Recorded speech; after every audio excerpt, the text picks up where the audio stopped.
Thoughts from the Mount of Blessing. The spirituality of the law. Whosoever shall break one of these least commandments and shall teach men so, he shall be called the least in the kingdom of heaven. Matthew 5 verse 19. That is, he shall have no place therein. For he who willfully breaks one commandment does not in spirit and truth keep any of them.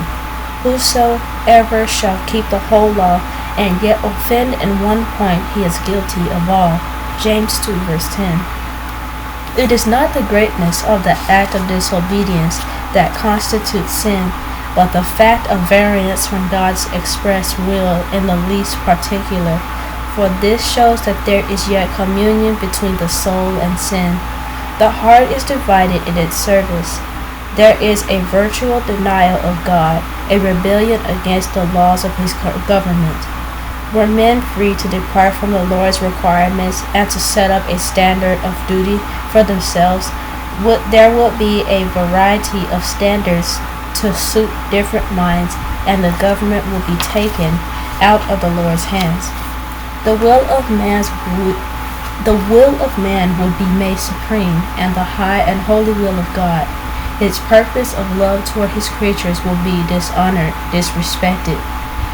Whenever men choose their own way, they place themselves in controversy with God. They will have no place in the kingdom of heaven, for they are at war with the very principles of heaven. In disregarding the will of God, they are placing themselves on the side of Satan, the enemy of God and man.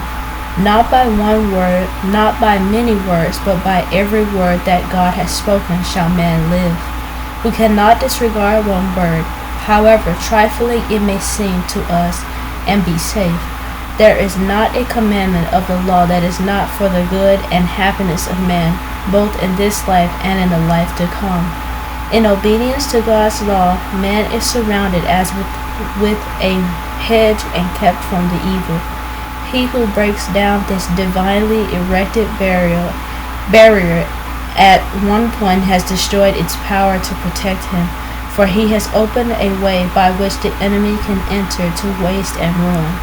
By venturing to disregard the will of God upon one point, our first parents opened the floodgates of woe upon the world, and every individual who follows their example will reap a similar result.